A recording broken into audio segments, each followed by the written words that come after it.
Donc bonjour à tous et bienvenue sur ma chaîne YouTube. Aujourd'hui, nous nous retrouvons encore pour une nouvelle émission de Rencontres prophétiques. À savoir que je suis vraiment très content, très heureux de pouvoir vous partager ces émissions, de partager ces enseignements. Donc pour moi, c'est un plaisir total aujourd'hui de partager ça avec vous et je suis toujours content des retours que vous me faites, c'est incroyable. Je suis touché par votre amour, je suis touché par la capacité que vous avez aussi à m'encourager dans cette émission.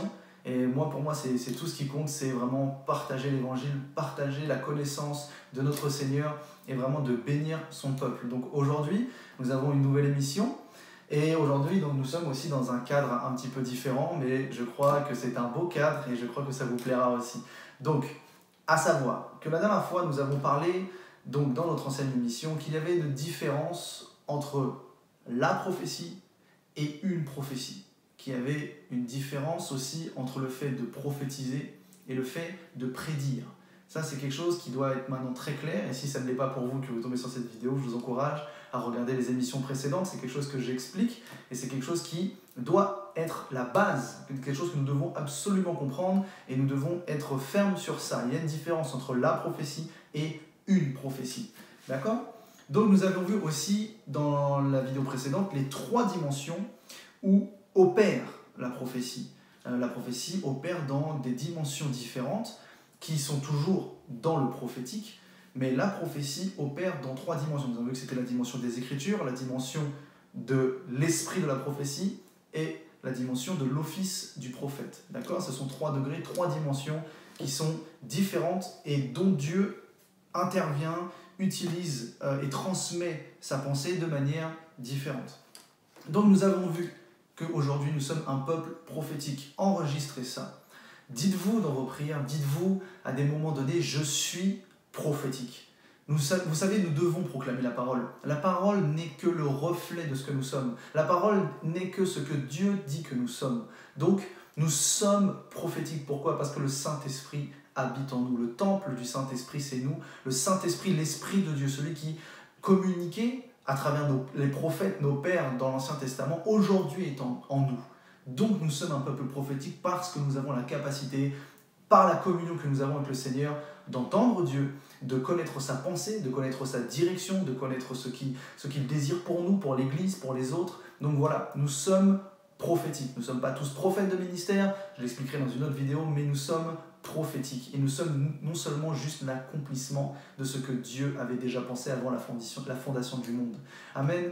Donc voilà, aujourd'hui nous commençons une nouvelle émission et comme je le dis souvent maintenant, la prophétie marche par 3. Tout marche par 3 dans la prophétie. Nous avons vu qu'il y avait 3 temps, nous avons vu qu'il y avait 3 dimensions et aujourd'hui nous allons voir que la prophétie opère avec 3 dons.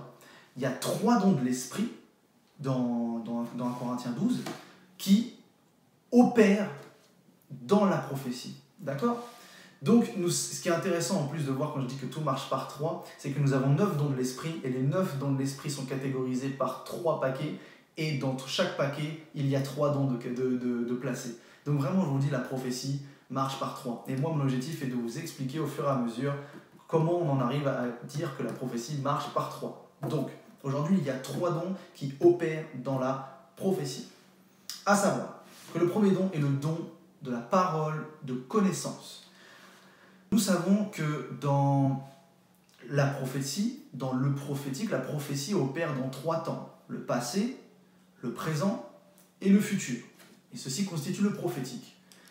Aujourd'hui, les 3 dons qui nous permettent, en vérité, donc c'est là où je veux en venir, on va préciser au fur et à mesure, les 3 dons qui nous permettent de naviguer dans le temps, de naviguer dans le passé, dans le présent et dans le futur, ce sont les 3 dons que je vais vous expliquer. Nous avons la parole de connaissance, nous avons la parole de sagesse et nous avons la parole de prophétie, d'où le don de prophétie. D'accord ? Ce sont ces 3 dons que le Saint-Esprit nous donne. Donc nous avons premièrement le don de parole de connaissance qui nous permet de naviguer dans le passé et aussi un peu dans le présent. À savoir, on ne parle pas d'une connaissance que l'on peut acquérir par la lecture biblique, que l'on peut acquérir par notre propre savoir. Le don de parole de connaissance est un don de l'Esprit. C'est le Saint-Esprit qui nous équipe d'un don. Et ce don nous permet de rentrer dans une dimension surnaturelle. cette dimension qui nous permet de recevoir des informations spirituelles ou non sur la vie d'une personne, sur la vie d'une église ou des choses dans le monde, de recevoir des informations que seul Dieu, en théorie, connaît ou que vous ne connaissez pas. Le don de parole, de connaissance, c'est vraiment un don, c'est un don de révélation. À savoir que c'est le Saint-Esprit qui nous révèle des informations sur la vie des autres personnes qui nous entourent. D'accord ? Donc, il est possible de recevoir par des visions, par un ange, par des songes. Il est possible vraiment de recevoir aussi par la voix de Dieu, par une intuition.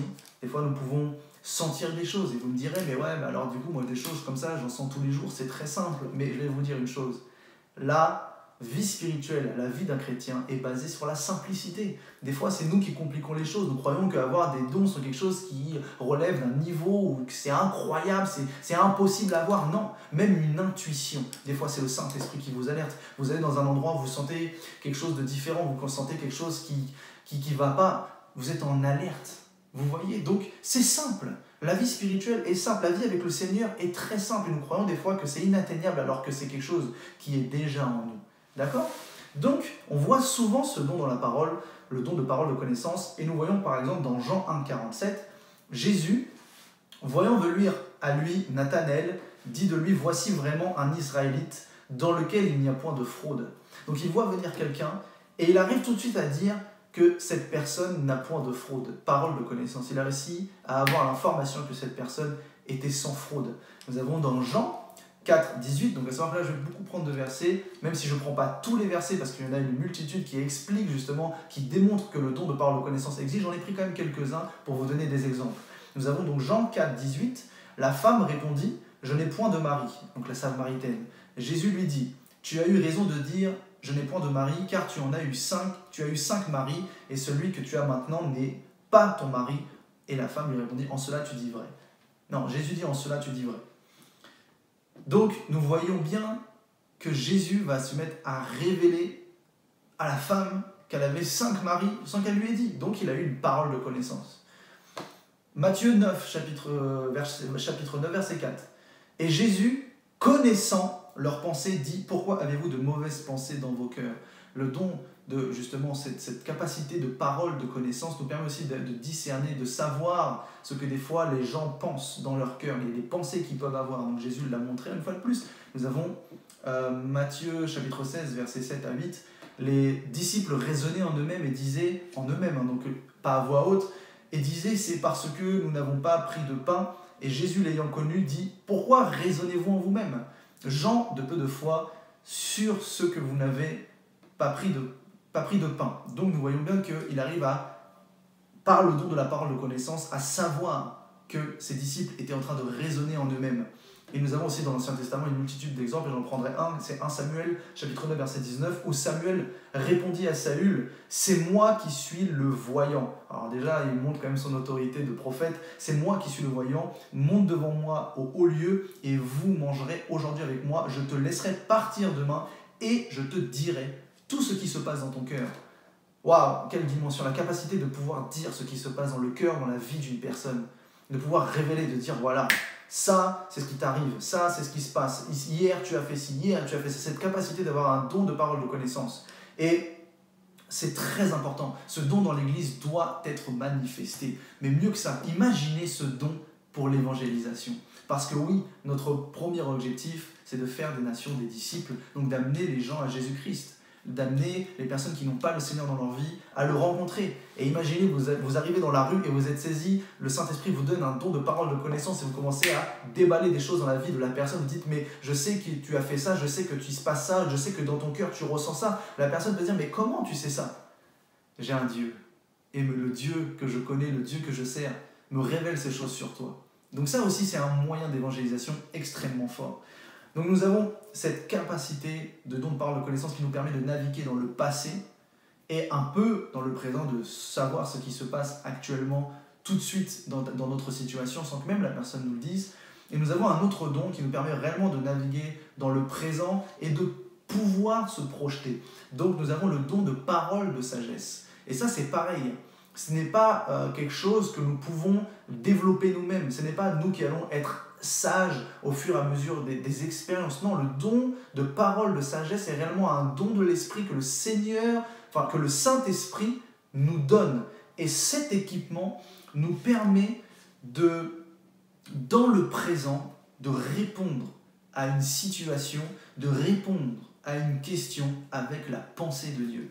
Et c'est ça qui est incroyable. Nous avons le meilleur exemple pour moi, c'est l'apôtre Paul. Imaginez, il a écrit 70% du Nouveau Testament. Et pourtant, il n'a pas eu l'enseignement auprès de Jésus. Il n'a pas été comme les autres disciples, comme les autres apôtres auprès de Jésus, enseigné pendant 3 ans. Non, il a vu le Seigneur, il s'est converti sur le champ, et à la suite, les révélations lui sont apparues. Il a eu ce don de sagesse qui lui a permis de découvrir les mystères de la vie chrétienne, les mystères de la vie spirituelle, les mystères divins. Il nous explique un tas de choses, des lois, il nous explique des principes spirituels, il nous explique les choses sur l'enlèvement, sur la nouvelle naissance, toutes ces choses qui peuvent paraître compliquées. Lui, il les a reçues par ce don de sagesse qui lui a permis en fait de découvrir les mystères. D'accord ? Donc, cette parole est très utile pour une direction. Nous avons la parole de sagesse, c'est très utile pour une direction parce que la parole de sagesse répond à une... Imaginez que vous avez une direction à prendre, vous avez un choix à faire. Vous avez un choix à faire, vous dites je ne sais pas trop quoi faire. Ce don-là peut vous permettre de prendre le bon chemin, de faire le bon choix. Donc ce don de parole de sagesse nous permet de dire les bonnes choses, nous permet de nous poser les bonnes questions et surtout d'envisager de prendre la bonne direction, c'est-à-dire faire preuve de sagesse.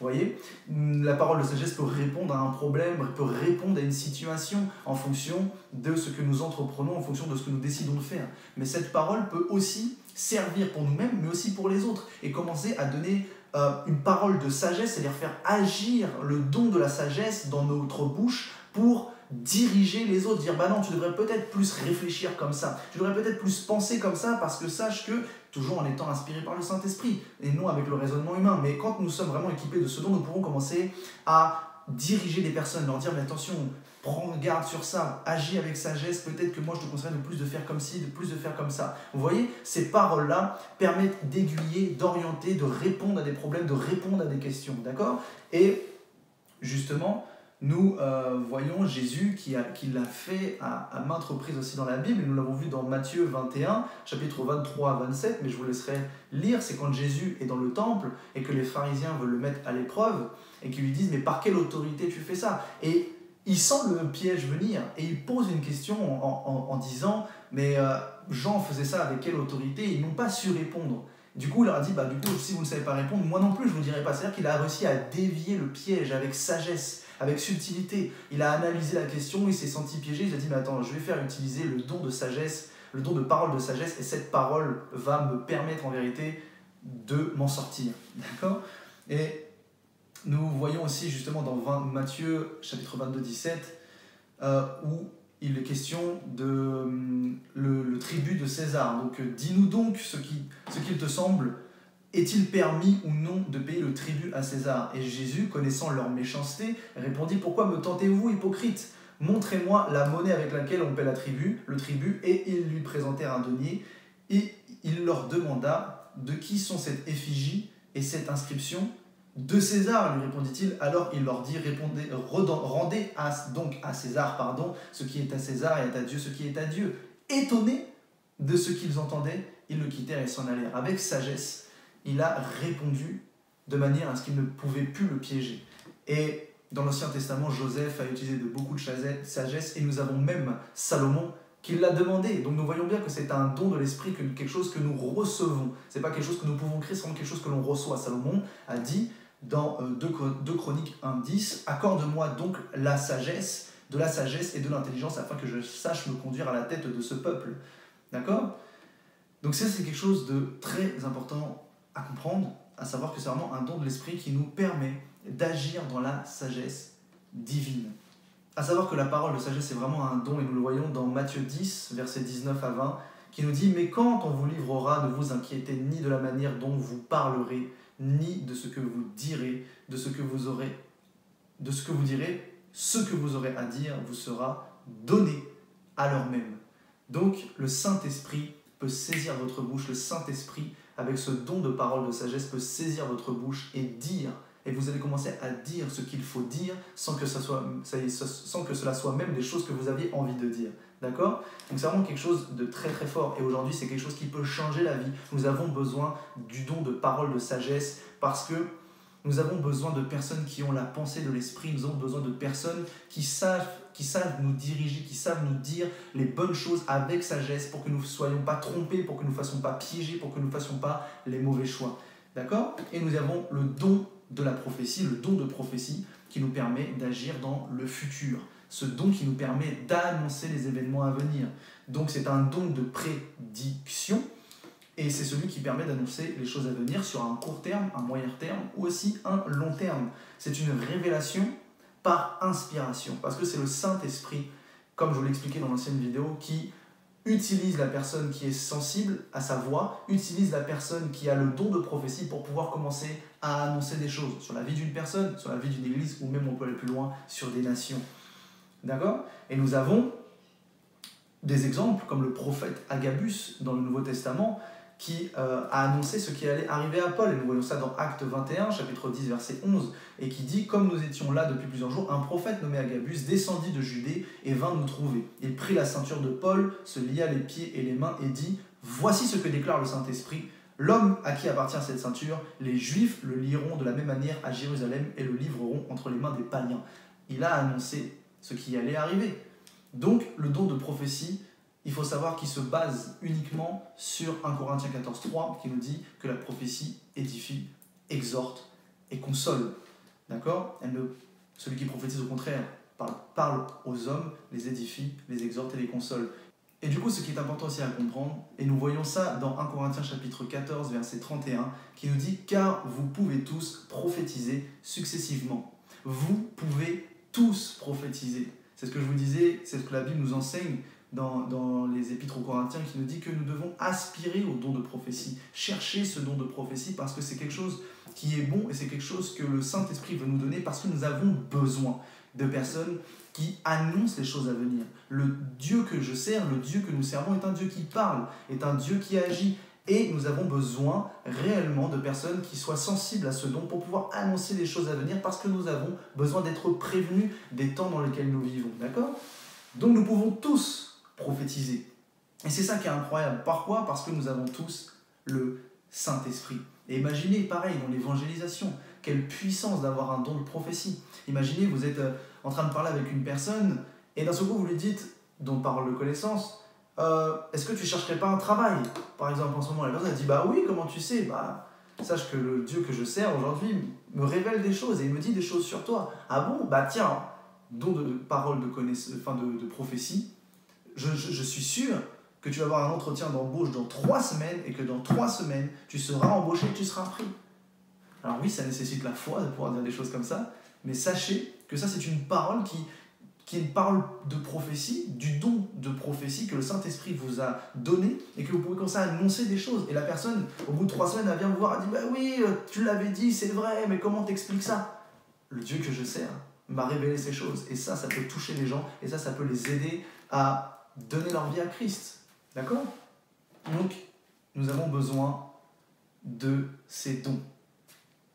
1 Corinthiens 14, versets 24 à 25, qui dit « Mais si tous prophétisent, et qu'il survienne quelques non-croyants ou un homme du peuple, il est convaincu par tous, il est jugé par tous, les secrets de son cœur sont dévoilés, de telle sorte que, tombant sur sa face, il adorera Dieu et publiera que Dieu est réellement au milieu de vous. » Waouh, l'exemple type que ceux qui prophétisent peuvent convaincre, toucher le cœur des personnes qui n'ont pas donné leur vie au Seigneur et qu'ils se convertissent direct. Donc, à savoir que toutes les personnes qui ont ces dons, paroles de connaissance, paroles de sagesse et dons de prophétie, ne sont pas forcément des prophètes. Non, ce sont des personnes, ce sont des chrétiens qui ont été choisis par le Saint-Esprit pour avoir ce don. Maintenant, à savoir qu'un prophète a obligatoirement ces dons. Ça va de pair avec son ministère. Mais ce n'est pas parce que les chrétiens ont les dons qu'ils sont forcément des prophètes. Non, le ministère de prophète est un ministère à part entière, et c'est un ministère, c'est son travail, c'est sa fonction, c'est un don pour l'Église. Et je ferai encore une vidéo plus tard pour vraiment expliquer le rôle du prophète. Je ferai une vidéo sur le don de prophétie, donc je ne veux pas continuer très longtemps là-dessus. Et à savoir que notre prochaine émission continuera toujours sur la prophétie marche par 3, et nous allons rentrer dans l'émission qui dit qu'il y a 3 manières de recevoir une prophétie. Donc voilà, j'espère que cet enseignement a été clair, j'espère que vous avez aimé, j'espère que ça vous a édifié, exhorté, peut-être même consolé. Vous disiez ouais, je ne comprenais pas, et vous en avez marre, vous dites ouais mais je ne comprends pas ce que je suis en train de vivre, je ne comprends pas ce que c'est qu'avoir des visions, je suis saisi de plein de choses mais je ne sais pas ce que c'est. Et aujourd'hui j'espère que cette vidéo met des mots sur ce que vous pouvez expérimenter. Donc j'aimerais vraiment prier, je vais mettre ma foi en action et je prie maintenant au nom de Jésus-Christ que toute personne qui demande le don de prophétie, le don de parole de connaissance, le don de parole de sagesse, toutes ces personnes qui demandent ces dons au Seigneur, que cela vous soit accordé maintenant dans sa grâce, maintenant au nom de Jésus-Christ. Que le Saint-Esprit soit sur vous, que le Saint-Esprit vous touche et qu'il vous accorde maintenant le don de prophétie, le don de parole de connaissance. Et que ce soit ce don qui s'exerce dans votre vie, que ce soit ce don qui vous donne la capacité de votre appel, que vous ayez dans la rue et que ce don s'active sur vous et que vous puissiez prophétiser même sur les non-croyants. Merci Saint-Esprit aussi pour ceux qui ont déjà ce don. Je prie au nom de Jésus qu'il s'accentue, qu'il rentre dans une plus grande profondeur de révélation au nom de Jésus-Christ. Merci Père pour ta grâce, j'ai prié. Amen. Donc voilà une nouvelle émission de fête. Je suis vraiment content de vous l'avoir partagé. Je suis très content d'avoir fait ça avec vous. J'espère que vous êtes bénis. Sachez que moi, c'est un plaisir de le faire. C'est un plaisir de vous donner ces enseignements. Je compte sur vous pour me faire des retours. Je compte toujours sur vous pour vous abonner à ma chaîne YouTube. S'il vous plaît, abonnez-vous à ma chaîne YouTube. On est 500 sur ma page Facebook et gloire à Dieu, je vous remercie vraiment de l'honneur que vous me faites de me suivre. Mais basculez aussi sur YouTube, c'est là où je mets tous mes enseignements, c'est là où je mets tout ce que le Seigneur me révèle, à savoir qu'il y a bientôt des nouveaux contenus qui vont apparaître et qui vont vraiment être très bons. Donc, merci encore pour votre soutien, priez pour moi, on a toujours besoin de prière, que Dieu vous bénisse abondamment. Sachez que je vous aime, je vous porte dans mon cœur. Et n'hésitez pas à m'envoyer des messages, des commentaires, parce qu'on a toujours besoin de s'améliorer. Donc que Dieu vous bénisse, bonne soirée à vous et à bientôt.